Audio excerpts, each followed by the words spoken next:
follow up on that, since you raised interesting questions, but let me just ask you, you're an ordained elder in your church, is that correct?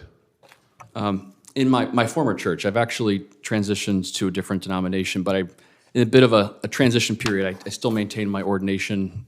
We'll resolve that through the Presbyterian order at some point in the near future. Well, let me just ask you this. If you are confirmed to this position, what is the law, rule, and authority that you will be bound to follow as a member of the judiciary? That is the United States Constitution, applicable federal and state statutes, and binding precedent. Can you, in good conscience, consistent with your religious beliefs, including the ones that Senator Kennedy was just asking you about, can you, in good conscience, submit to the United States Constitution all relevant laws, precedents, and so forth, and apply those faithfully if confirmed? Absolutely, Senator. Can you do that without reservation? Without reservation. That is the oath that I will take. Would that be your highest legal authority as a member of the judiciary, should you be confirmed? My highest legal authority is to my nation, and that our nation is governed by the United States Constitution. And the supreme law of this nation, which is positive law, which is the United States Constitution, statutes and precedents, and the relevant order. That's correct. Senator Schiff. Thank you, Mr. Chairman. Mr. Burrows, thank you for taking the time to meet with my staff. I understand one of your responsibilities in the Office of Legal Policy would be to revise and oversee the Justice Department manual. Let me ask you about the manual, in particular, one section of the manual, 9-27.220, which provides the threshold requirements for prosecution. It states that a prosecutor may commence or recommend federal prosecution only if he or she believes that the person will more likely than not be found guilty beyond a reasonable doubt by an unbiased trier of fact, and that the conviction will be upheld on appeal. Do you agree with that policy in the Justice Manual? Thank you for that question, Senator. I believe that policy is consistent with the prosecutorial ethics codes of most states, and certainly if I go to the Department of Justice, all the prosecutors there are bound by the Justice Manual and other policies of the department. My personal beliefs about whether it's correct are sort of irrelevant at that point, but nonetheless, I have followed that requirement throughout my career as a prosecutor, 6.5 years in the U.S. Attorney's Office in Denver, as well as— Mr. Burrows, I just want to make sure, you say your views are irrelevant, but they're not irrelevant if your task is going to be revisiting the manual to determine whether the manual should be changed.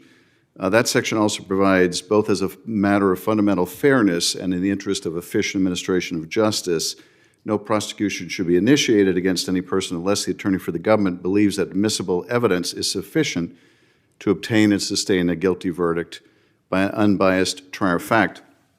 I ask about this section in light of a few things, in light of the fact that, for example, in the case of Letitia James, the U.S. Attorney has now repeatedly gone before a grand jury, and grand juries have returned no true bill because they found that the standard for probable cause could not even be met, a much lower burden than beyond a reasonable doubt.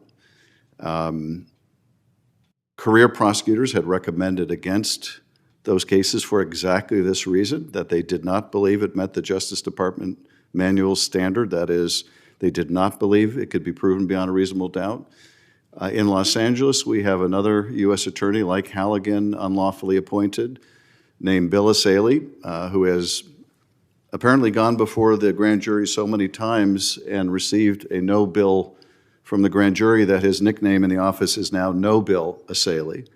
As a result of, in fact, he was overheard apparently, reportedly, by a grand jury screaming through the phone, F the Justice Manual. Now, what portion of the Justice Manual he wanted to F wasn't clear, but it is clear that grand juries continue to refuse indictments and that a lot of the career attorneys are leaving that office in droves. The office is down more than 80 attorneys, dozens have left, many citing moral dilemmas being posed by the leadership of that office. So let me ask you this. What would the remedy be for prosecutors that are willfully ignoring important provisions of the Justice Manual?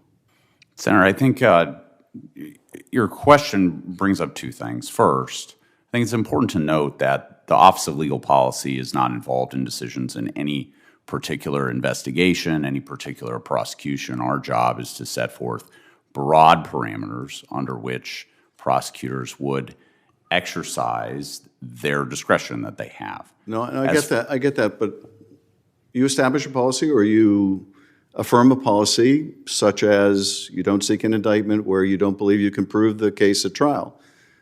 What do you do? What do you recommend? What sanctions should be applied to prosecutors that repeatedly, willfully ignore that basic principle of fairness? So I have not been read. I don't understand the details of the actual internal process of the Department of Justice. I haven't had that come up in my career.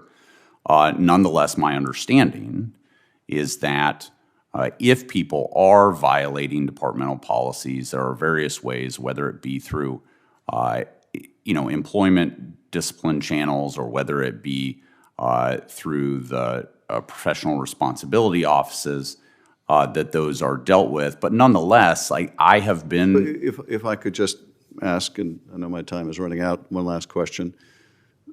Would it be appropriate then for attorneys who are willfully violating important policy provisions in the Justice Manual, like you don't seek an indictment where you don't believe you can prove the case, to be referred to the Office of Professional Responsibility for potential sanctions? Would that be appropriate? May I answer the question, Senator? Senator, those are questions for the people that are in supervision over those people, which is not the Office of Legal Policy. That would be the Deputy Attorney General and the Attorney General. But you will support that policy that I read to you? I don't have any reason to think that that policy needs to be changed, no. Thank you, Mr. Chairman.